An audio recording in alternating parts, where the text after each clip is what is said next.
여러분의 취업 고민을 듣고 전문가가 진짜 솔루션을 전달해드리는 취준진담, 너의 고민을 들려줘. 반갑습니다. 취준진담 진행을 맡은 MC 이성혁입니다. 취업시장 여전히 얼어붙어 있습니다. 특히 코로나19라는 악재가 겹치면서 취업자 수는 나날이 내리막길을 걷고 있는데요. 정말이지 이제 취준생들 걱정이 이만저만이 아닌 것 같습니다. 오늘은 이 근심을 덜어줄 수 있는 우리 취업 준비생들에게는 구세주, 한 줄기 빛이 될 만한 분을 모셨거든요. HR 전문가 조민혁 취업 컨설턴트님 모셨습니다. 저는 지금 위포트라는 취업 컨설팅 아카데미에서 일하고 있는 네. 11년차 구직자분들의 최종 합격을 책임질 조민혁입니다. 요즘 많이 바쁘신가요? 요새 많이 바쁩니다. 네, 사실은 좀 취업 시장이 활짝 열리면은 네. 조금 느슨하게 해도 이렇게 하면은 이 친구들 합격하겠다라는 예상이 되는데 지금은 너무 불확실성이 커져가지고 네. 꼭 코로나가 아니더라도 너무나 힘든 나날들을 구직자들이 보내고 있어서 그들 옆에서 지금 뛰고 있습니다. 오늘 이제 직접 컨설턴트님과 함께 취업 준비생들의 속 깊은 고민을 들어보는 시간 아니겠습니까? 네. 저희가 이제 사전에 이 사연을 많이 받아봤습니다. 정말 기구한 사연들이 많이 도착을 했어요. 그리고 요즘 또 많은 문과생들이 이과생들에 비해서 더 이 취업이 어려운 상황 아니겠습니까? 그 중에 한 분 IT 기업에 취업하고 싶은 문과생이시네요. 우리 이주희님 나오셨습니다. 어서 오십시오. 내년 2월에 졸업을 앞두고 있는 네. 취준에 허덕이고 있는 아. 이주희라고 합니다.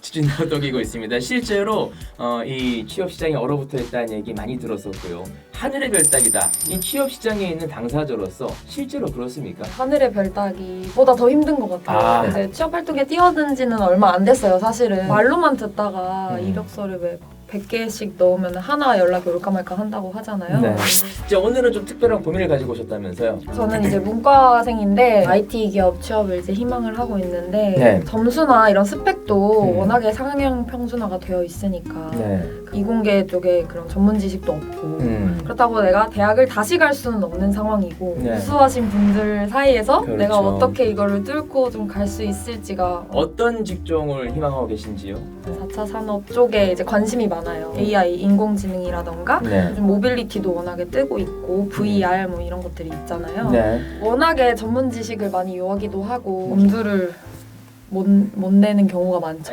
AI라든지 그렇죠. 인공지능, 모빌리티, 4차 산업혁명의 얘기가 나온 지가 꽤 됐습니다. 그렇죠. 네, 이게 지금 이제 산업 시장에서는 어떤 반향을 불러일으키고 있습니까? 이게 어떻게 보면 구직 시장에서는 긍정적인 측면이 분명히 있어요. 기술정보통신부 자료를 보니까 2018년부터 22년까지 3만 명 정도가 부족합니다. 지금 소프트웨어 인원이. 전문 인력, 네. 그 일자리를 창출하는 측면은 있는데 네. 이게 한편으로는 양극화죠. 네, 공대생한테는 상당히 좋은데 네. 사실 이런 능력을 가지고 있지 않은 대부분의 이제 문과생들 같은 경우에는 일자리가 상당히 많이 줄어드는. 네, 우리 이주희 취준생 같은 경우에 네. 이런 IT 분야로 내가 문과생이지만 진입을 하겠다라고 문제인식을 가졌다는 것만으로도 네네. 저는 충분히 가능성이 있다고 판단이 되고요. 많은 기업들이 이런 소프트웨어 인재를 지금 채용하기 위해서 네. 혈안이 되어 있습니다. 네, 그래서 제가 이제 조사를 하다 보니까 네. 제가 추천드리고 싶은 프로그램이 하나가 있는데 혁신성장 청년인재 집중 양성 프로그램. 문과생들이 네. 뭐 소프트웨어 역량이 없다 보니까 사실 걱정을 하죠. 아, 네. 내가 뭐 국문과고 뭐 셰익스피어 책만 읽다가 코딩을 어떻게 할까? 프로그램을 제가 보니까 네네.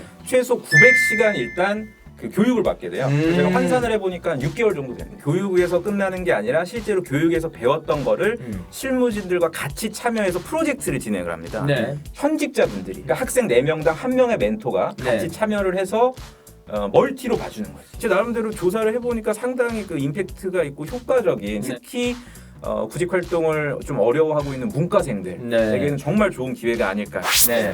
그럼 실제로 우리 이주희 씨처럼 문과생인데 이 프로그램을 통해서 취업에 성공한 사례가 있어야 지금 자신 있게 얘기하는 거 있죠. 아니겠습니까? 서울 수도권 내에 모 여대에 영문과인데 이분이 원래 원했던 거는 H자동차, 네, 마케터, 모터스 활동, 서포터즈 하면서 그랬는데 이제 서류부터 안 되니까 토익 점수도 높이고 뭐 말하기 점수도 높이고 했는데 뭐 해외 어학연수 해도 워낙에 진입 장벽이 높은 회사다 보니까 이제 뭐 취업을 포기해야 되나 생각하다가 소프트웨어 그 직무에 대한 어떤 그 역량을 쌓고 나서 네. 합격을 하게 됩니다. 취업을 하시는 분들이 자기 전공을 꼭 따라가지 않아도 된다는 이야기를 해주셨어요. 네, 지금 이주희 씨도 내 전공 이거 고수해야 되는 거 아니냐라는 막 고민이 있었을 텐데, 그렇죠. 네, 과감하게 버려도 된다고 합니다.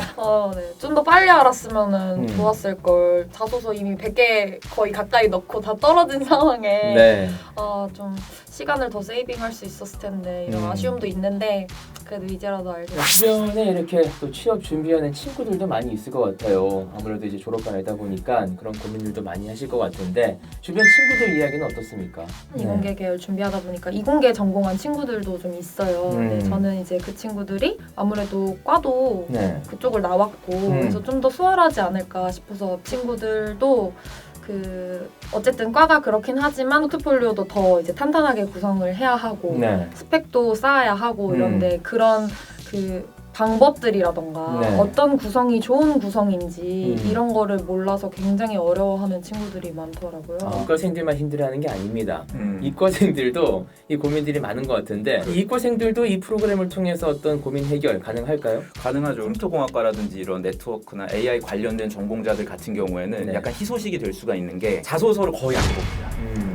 네. 그러니까 자기소개에서 서류 단계의 진입 장벽이 상당히 낮아요. 삼성 같은 경우에도 이 IT 직무에 한해서만 영어 점수가 토익 기준으로 600입니다. 거의 최하 수준. 그러니까 기본 자력만 되면 그냥 진입이 가능합니다. 이 IT 직무만 예외적으로 필기 시험이 없습니다. 네. 서류 전형도 굉장히 진입 장벽이 낮고 네. 필기 시험도 없는데 일명 코딩 테스트라 그래서 네. 컴퓨터 언어를 이 사람이 정말 잘 해낼 수 있는지 이걸 실기 평가를 합니다. 네. 급작스럽게 하기가 어려운 대목이죠. 그렇죠. 근데 저희가 앞에 소개드렸던 혁천직 같은 경우에는 900시간 동안의 교육을 하기 때문에 일단 네네. 커버가 가능합니다. 네. 그리고 실기 시험을 통해서 이제 면접에 가게 돼도 사실 다른 뭐 문과생들이라든지 일반 이공계 같은 경우에 좀 괴롭힙니다. 면접관들이 나이가 왜 이렇게 많냐 또는 뭐 학점이 왜 이렇게 낮냐 네. 이쪽 분야는 그렇게 집요하게 물어보지는 않고 네. 실기 때 봤던 그 점수를 기반으로 한 내용들을 주로 물어봅니다. 혁정집에서 강조하는 그 실무 교육과 포트폴리오 실무 경험을 하신다면 네. 충분히 대비가 가능한. 은행권도 IT 직무 많이 뽑아요. 지점에 가서 네네. 통장을 개설하는 경우 거의 없잖아요. 그렇죠. 비대면으로 지금 굉장히 많은 활동들이 이루어지고 있어서 네. 제가 이번에 깜짝 놀란 게 국민은행도 이번에 공채를 뽑는데 네. 일반 문과생들한테도 IT 관련된 내용을 자소서에 물어봤습니다. 디지털 역량에 대해서 지원자가 생각하고 있는 걸 작성해라. 국민은행에서 발급하고 있는 카드도 사용해봤냐. 네네. 이 정도까지 디테일하게 디지털 역량을 물어보고 있는 현실이었고요. 어제 기업은행 네. 채용 마감 날이었어요. 네. 문과생들도 이제는 어느 정도 IT 관련된 내용들을 숙지하고 있습니다. 네. 늦은 건 아니지만 네. 이러한 채용 트렌드가 아마 계속된다면 내년 내후년도 제 생각에 어찌 보면 레드오션 되지 않을까. 그러니까 아하. 빨리 시작하시는 게 네네. 정답이 아닐까 싶습니다. 좋은 포트폴리오란 무엇일까? 좋은 포트폴리오란 이론에만 그치는 게 아니라 전공 내용이라든지 어떤 이슈를 파악하고 있는 네. 따라서 이 프로그램에서는 그런 부분들을 강조를 하고 있고요. 현직에 계시는 분들이 요런 거를 좀 강조해보면 좋을 것 같다.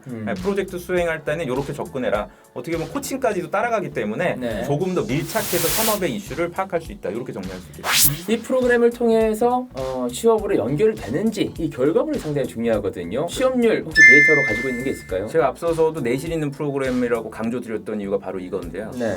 사실 데이터로 뽑아보니까 70% 정도. 아마 보시는 분들이 이게 그럼 어떤 의미냐. 네.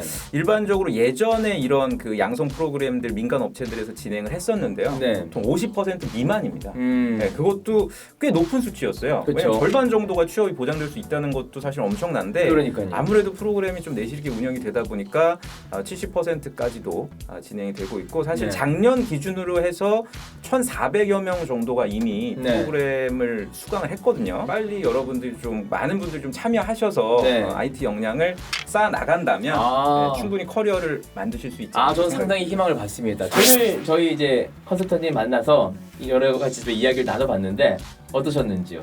저는 근데 네. 워낙 늘 취준생들이랑 같이 있다 보니까 저한테 이렇게 먹구름이 막 껴있는지 몰랐거든요. 네. 네, 오늘 어쨌든 와서 너무 좋은 정보들 많이 듣고 4학년에 취업 준비 시작하고 이러면 많이 늦었다고들 얘기를 해서 네. 사실 기가 되게 많이 죽어있는 상태였는데 암흑 속에서 탈출구를 찾은 것 같은 느낌 아하. 받아서 열심히 다시 박차를 가해봐야겠어요. 우리 컨설턴트님도 네. 이 방송을 보시는 모르는 많은 분들을 위해서 한마디 좀 해주신다면 어떤 이야기가 있을까요? 어려울수록 저는 방향이 중요하다고 생각합니다. 네. 공채가 없어지고 있고 뭐 수시 채용으로 전환이 돼도 해당 프로그램을 통해서 역량만 갖춰 논다면 네. 저는 기회는 반드시 온다. 음. 네.